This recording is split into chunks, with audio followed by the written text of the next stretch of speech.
Okay, this video is George Washington the true father of the United States of America? Okay, this painting right here shows the first battle of the Revolutionary War, which began in 1775. There were skirmishes at Lexington and Concord. And the famous poem by Longfellow relates to Paul Revere's ride. You know, listen, my children, and you shall hear of the midnight ride of Paul Revere on the 18th of April in 75. Okay, so I remember memorizing that poem for high school. And then another one we had to memorize in high school right here, Ralph Waldo Emerson, The Shot Heard Round the World. By the rude bridge that arched the flood, their flag to April's breeze unfurled. Here once in battle farmers stood and fired the shot heard round the world. So yes, it was a very big deal that it had turned to an open battle. And this made the Americans aware that they were not going to be able to have a peaceful resolution to their conflict with England. England had progressively, under the rulership of King George, taken more and more freedom away from the Americans. And they were pissed off. And men back in those days had high testosterone. They're not like the feminized, estrogenic, overloaded men of today. They were not going to accept being treated so unfairly. They did not want to be enslaved.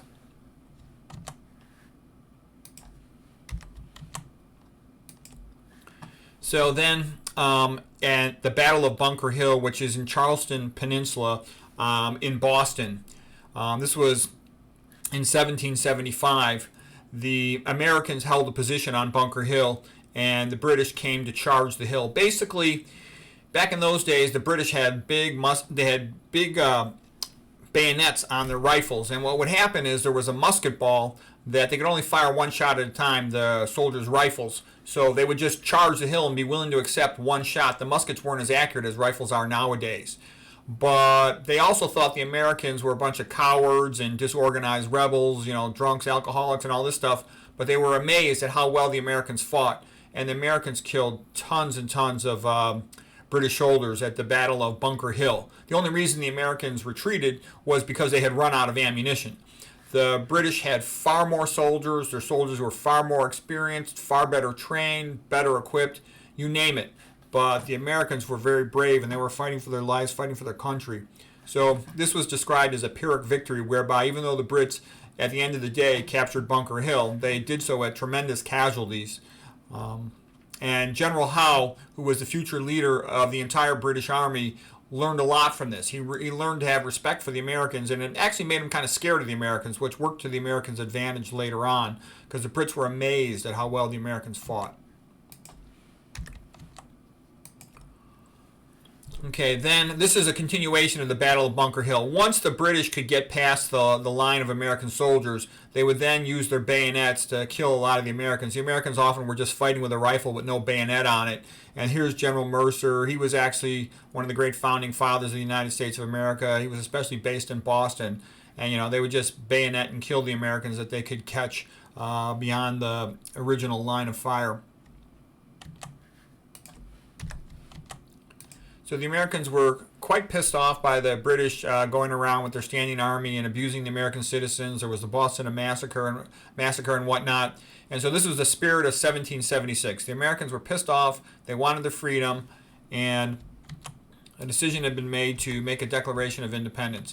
And one of the rousing speeches was by Patrick Henry at the Virginia Convention in 1775. So here's Patrick Henry's speech. "Guard with jealousy the public liberty. Unfortunately, nothing will preserve it but downright force. Whenever you give up that force, you are inevitably ruined. It is natural to man to indulge in the illusions of hope. We are apt to shut our eyes against a painful truth and to listen to the song of that siren until she transforms us into beasts. Is this the part of wise men engaged in a great and arduous struggle for liberty? Are we disposed to be of the number who, having eyes, see not, and having ears, hear not? The things which so nearly concern their temporal salvation? I have but one lamp by which my feet are guided, and that is the lamp of experience. I know no way of judging the future but by the past. For my part, whatever anguish of spirit it might cost, I am willing to know the whole truth, to know the worst, and to provide for it. If life so dear or peace so sweet as to be purchased at the price of chains and slavery, forbid it Almighty God. I know not what course others may take, but as for me, give me liberty or give me death. Patrick Henry, Virginia Convention, 1775. Okay, now they called in Thomas Jefferson. Thomas Jefferson was a brilliant guy and a great writer.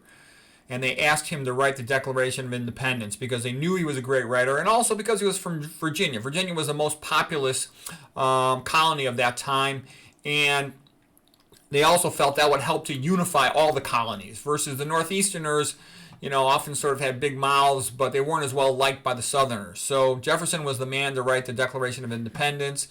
Ben Franklin was a genius to help edit it as well. And so here's a line from the beginning of the Declaration of Independence. We hold these truths to be self-evident, that all men are created equal, that they are endowed by their Creator with certain unalienable rights, and that among these are life, liberty, and the pursuit of happiness. So that's Declaration of Independence in 1776.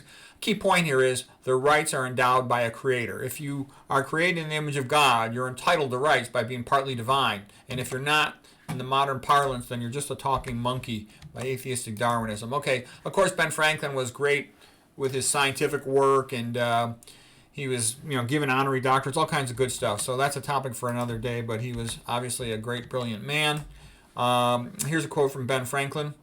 Without freedom of thought, there can be no such thing as wisdom, and no such thing as public liberty.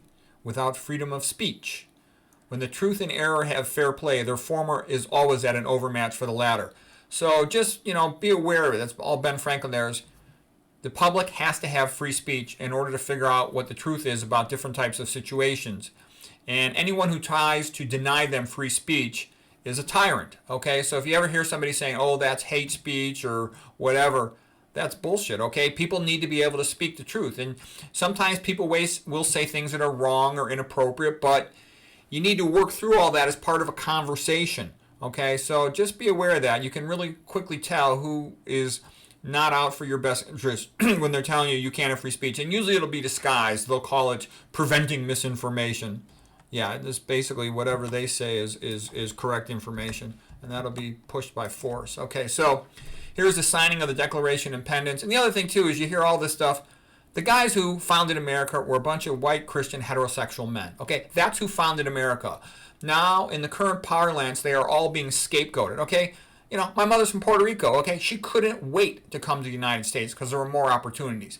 And yeah, life was pretty brutal in a lot of places in the old days. Okay, my other family, my father was from Ireland, and the British enslaved the Irish. Okay, and it was pretty bad. I even have a slave name. Rogers is like my slave name. My real Irish name is McCarty, son of a red-haired king. Rogers comes from rouge, like to put red makeup on your face. The red ones. The British basically said to my ancestor family, "You're not the sons of the king. You are just the red ones." And that was our name from there on out, Rogers. Okay, so I tell you all that because the sad truth is that when you read about the history of the world, the normal way most cultures have been is slavery or serfdom or a caste system. So that is unfortunate. We've been very lucky in America to have the freedom we've had, and I'm telling you, it comes from these guys saying we want freedom, and they're going to fight for it as they did against the British, and then they're going to make a constitution to maintain it. Okay, and that's just what happened. So people say, oh, racism, discrimination is bad, but they practice it every day. Okay, and they shouldn't. Okay, and they were religious. You need to have religion in order to have the metaphysical concept that humans are created in the image of God and therefore deserve rights. If you don't have that, then basically the rights are simply whatever the ruler wants, and the ruler will simply be the one who has the most military power. Okay, so that's an important thing. Our American founding fathers founded this place based on freedom and religious freedom and created in the image of God, unlike the French Revolution, which was sort of an evil atheistic revolution. It's very different than the American Revolution. Okay, George Washington at the cherry tree, I cannot tell a lie. That comes from a story written about him, retrospectively by Parson Weems, just sort of a famous story. A few words on George Washington. He lived from 1732 to 1799, and he really had a tough life. He had lost almost all of his teeth. He was kind of self-conscious about it. He hardly ever smiled because he had no teeth. His face was scarred from smallpox. That had happened to him when he took his brother who was dying of tuberculosis, down to these tropical islands to try to see if the warm weather would help him. And they think that the smallpox also made him sterile, so he could never have his own children. And that might be part of why he was so willing to devote his life to saving America. America was like his child, okay?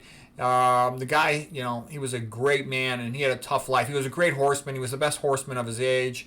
And yeah, they went fox hunting. Men did masculine things. They had high testosterone. Back in those days, they were very self-reliant. And he was a big, strong guy, about 6'2", 200 pounds. And he was a tough guy. And he was very noble and honorable. He loved his wife very much. Okay? And as I was saying, we didn't get into all this stuff about all the different cultures, but that's how it was in those days. George Washington saw America's desire to be free as being symbolic of freedom throughout the entire world. And he said, if liberty should expire in our country, it is likely to expire in the entire world. By the way, if you want to read a book about it, the best one I've encountered is this book by Dugard with Bill O'Reilly. I think that's the most entertaining one on the history of George Washington and the Revolutionary War.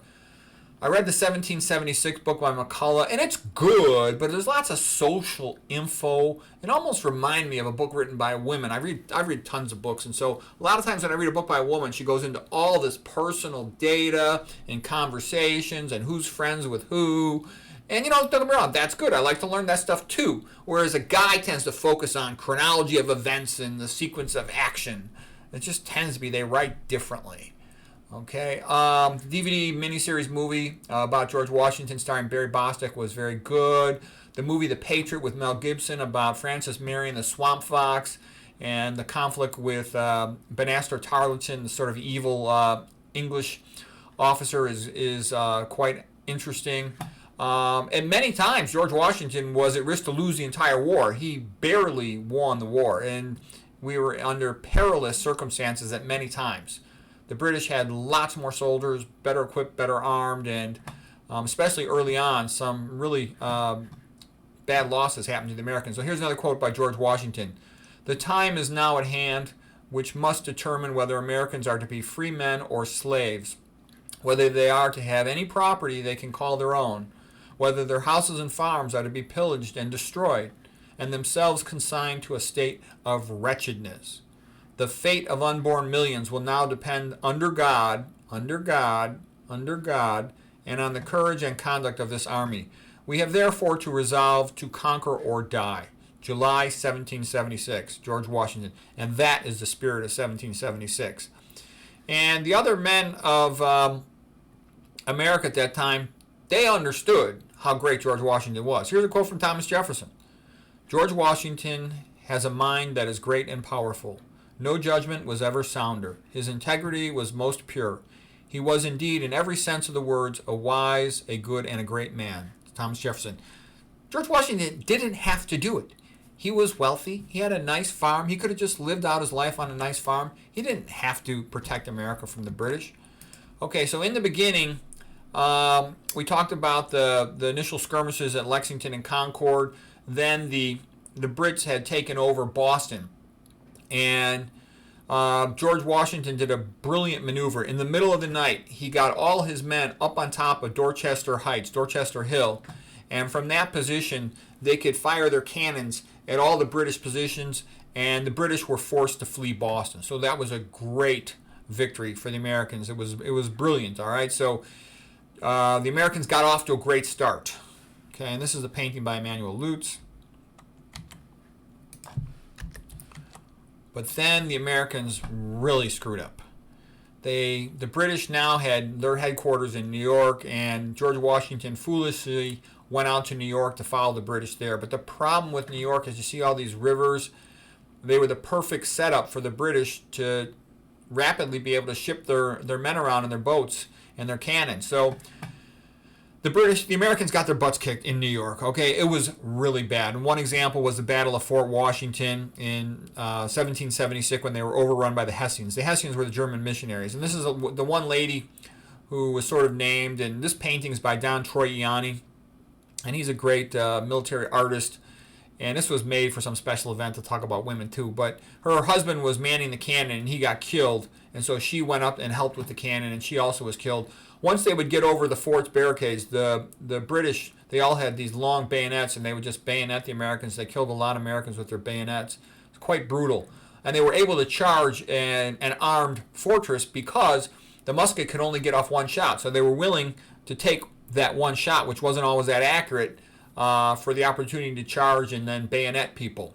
So that's how battle was in those days. And the Hessians, they were well experienced, good fighters. Okay, and this is an example where George Washington screwed up. He should have recognized that New York was, had rivers all over the place, and the Brits controlled the waterways, so it was a giant advantage to them. And he didn't realize that until he'd already lost, thousands of men. And here's just a picture sort of showing what happened to the Americans in New York. The Brits just controlled the waterway, so they could get their men to different locations very quickly.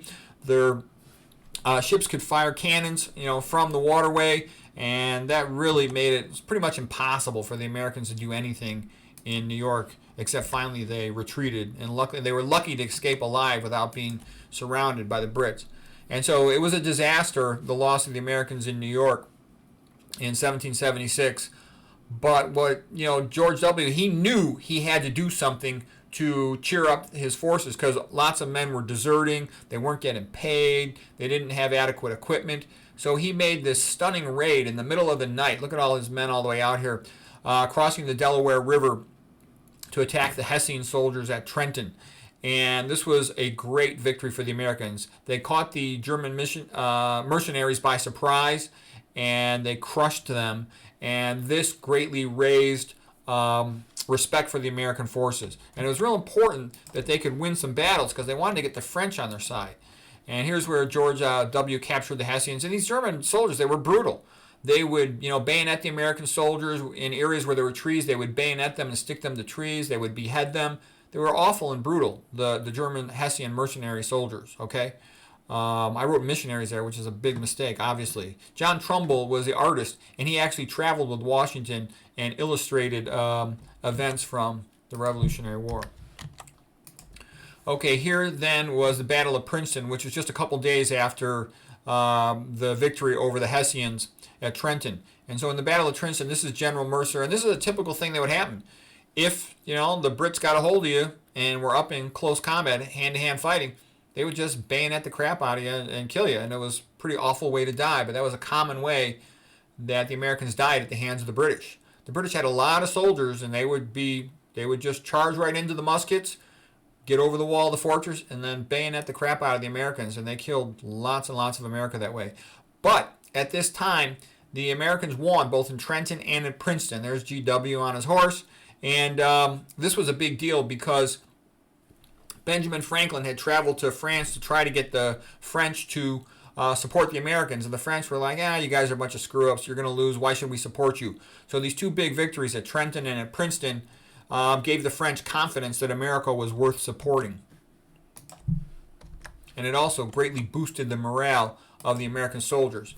Now here's a great painting by Arnold Friberg of George Washington praying at Valley Forge. And you bet he prayed. He was really worried. And, he could have chickened out, and he didn't.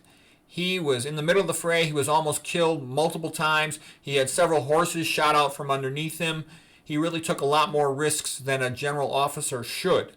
Okay, he was a religious guy. He read the Bible a lot and prayed. And winter at Valley Forge was really difficult. Lots of American soldiers died from starvation. Many of them froze to death. At that time, he lost 2,000 soldiers from these bad conditions, not from combat, just from these bad conditions, and that was 1/6 of his entire army. Okay, so Valley Forge was difficult times. This soldier from France came, Lafayette, and he was a great friend and helper to George Washington. And here they are at Valley Forge, and again, you see the men, most of them, they don't even have a uniform. Their clothes are all torn up in rags. A lot of them weren't even in a tent. They're freezing. It was awful. So that's what I mean. You got to be a tough guy. This is not something, back in those days too, there was no birth control. The women were with their babies at home, okay? There's sort of this modern gaslighting nonsense trying to pretend men and women are the same.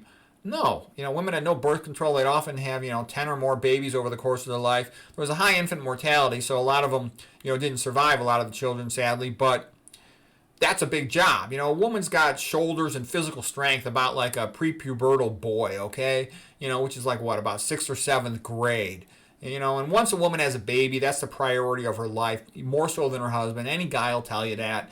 And that's a big, great responsibility. Life on earth is dependent of humankind on that, okay? But the point I'm making is, it is the men who fought the battle, okay? It was these Christian heterosexual men, the group that is now scapegoated and demonized in the United States. They're the ones that made freedom in the United States possible by this victory over the British. And as far as homosexuals, I'll just tell you about this one guy. This is Baron von Steuben. He was also from Germany, as the Hessians were, a different part of Germany though. And he had gotten in trouble in Germany for his homosexual behavior. But George Washington recognized he was a guy with a lot of military experience that the Americans lacked. So he was invited to come to Valley Forge, and he was actually quite good at training the American soldiers. Actually, George Washington was very happy with his performance training the soldiers and gave him all kinds of promotions and benefits for that. And he also was trying to prove his career was over unless he could show that he had some worthwhile knowledge. And he did. He did a great job of helping to train the soldiers at Revolutionary War. But out of all the stuff I've read, that's the only single homosexual person I've heard of. Nowadays, there's like this gaslighting thing in, American Western society to try to pretend that almost everyone is a homosexual or thinking about it or something. No, it was a rare thing. And then there's also this gaslighting thing to pretend that women are as strong as men. No, that's ridiculous, okay? Everybody knows that from their personal experience. Okay, now here's a little bit about the reality of the British. The British basically felt they were superior to everybody. They considered the American rebels as just low-life pieces of crap, and they felt they didn't even need to follow, protocol, if you will, in war. This guy, Banastra Tarleton, was famous for being an evil officer for the British, and it was called Tarleton's Quarters, that when the Americans would surrender, he would just shoot all the prisoners. He would let the British men rape the American women, and the American had a counter to him, and he was Francis Marion, who became known as the Swamp Fox. And the movie The Patriot with Mel Gibson is about him. And the Swamp Fox motto was liberty or death. And he fought kind of a Fabian-style harassment of the Brits, destroying their supply lines and whatnot, trying to discourage them. And so just remember that how evil Banastra Tarleton was. After he went back to England, they didn't care what he had done to the Americans. They considered the Americans lowlifes. And so he became a member of Parliament, despite his well-known, well-documented atrocities against the Americans.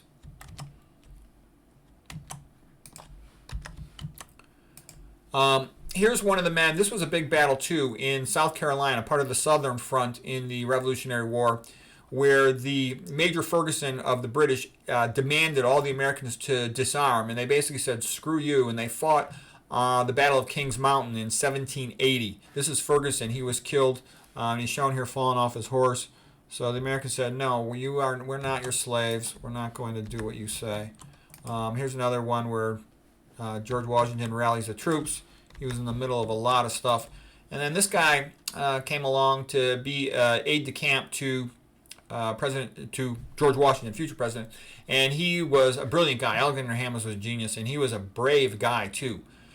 He fought at, for example, at the Battle of Yorktown, and he led a charge of men up against an a well-reinforced position. They call them redoubts, where they'll have dug trenches and they're firing from a defended position. A very dangerous thing to do, and his men won. But like characteristic of the Americans, when the British soldiers, many of them surrendered to Hamilton, he let them live. He didn't shoot them. He didn't torture them. The British behaved much, much better in the Revolutionary War than did the Americans. Yeah, they didn't always behave as good as they should, but they behaved much better than the British did. Once Hamilton had captured that redoubt. It's called Redoubt Number 10. Now George Washington could move his cannons closer around the town of Yorktown, where they had the British surrounded, because unlike is now the opposite of what had happened in New York. Now the French came and controlled the waterways, and they've got the British trapped in a crossfire at Yorktown with General Cornwallis. And General Cornwallis was thus forced to surrender. And that was a big deal because he had a lot of troops. Cornwallis had to surrender 7,000 British soldiers. That's a lot of troops in those days. This is the painting by John Trumbull. In the center of the picture is actually, the American General Benjamin Lincoln, and right here the British General O'Hara. It's not Washington's off to the side over here. These are the French troops over here. Here's the American troops over here. So that was a big deal, winning the Battle of Yorktown. And that's what officially ended the war, with the Americans victorious. Here's Betsy Ross and the flag. And then, here's our Star-Spangled Banner song from 1814. Then conquer we must, for God is just, for our cause is just, and this be our motto, in God we trust. So again, that's an important thing, that the American founding fathers were Christians and placed their faith in God. And that's, again, the big reason why it was very different in America than it was in France. Okay, here's the First Amendment.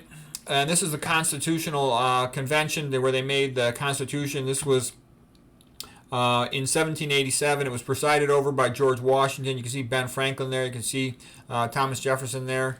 And this is a nice painting by Howard Chandler Christie in 1940. This painting's from. And so the First Amendment. Congress shall make no law abridging freedom of speech. First Amendment of the United States Constitution. That's very important. So when you hear people saying, oh, we have to prevent misinformation, bullshit. They're just trying to censor free speech. And when somebody says, oh, we can't allow hate speech, bullshit. People should be allowed to speak. You might disagree with them. You might not like that person, but they should be allowed to speak. Because what ends up happening is a tyrant will always declare anything that they don't want said as misinformation or hate speech. So, better to let people say a few things that are not nice than to not allow free speech. And then the Second Amendment, here's the quote from Noah Webster, another one of the founding fathers. He said, before a standing army can rule, the people must be disarmed, as they are in almost every kingdom of Europe.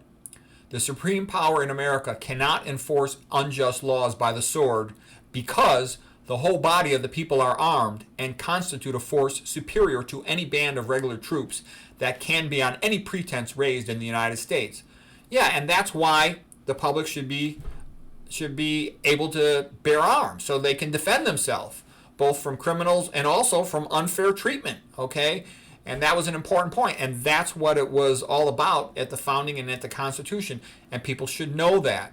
Okay, when people say gun control, all they're talking about is disarming the law-abiding citizens, and the criminals will always have guns. So the citizens need to be armed so they can better protect themselves. That's pretty obvious.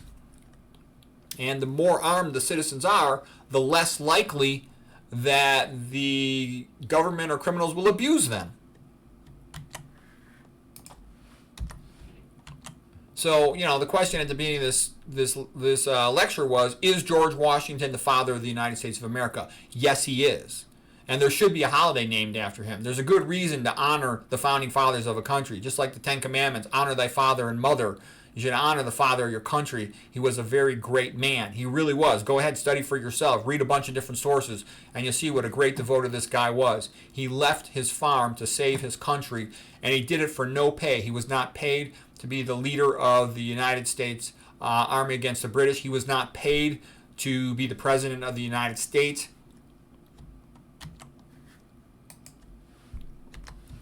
Okay, and then his nickname was Cincinnatus, and Cincinnatus comes from the Roman man who was also, like George Washington, a farmer. And then when Rome was in trouble and at risk of collapse, they called him away from his farm, and he led the Romans to victory, and he did that twice. And as soon as Rome was safe again, he said, you know what, I want to go back to my farm. And he resigned all his power. Despite being the most powerful man in all of Rome, he resigned all his power, okay? And said, let me just go back to my farm. That's what I want to do. And George Washington did exactly the same thing. He didn't want to be king. He could have had himself declared king and set up a dictatorship. He was that powerful and that popular. But he said, no, I just want my country and my countrymen to be free. And he resigned his commission, and he went back to his farm. That's Cincinnatus. Again, they begged him to become president later on, so he said, okay, I'll be president. But so there's a great man, and we're very lucky to have our country founded by him. So anyways, I hope that was interesting.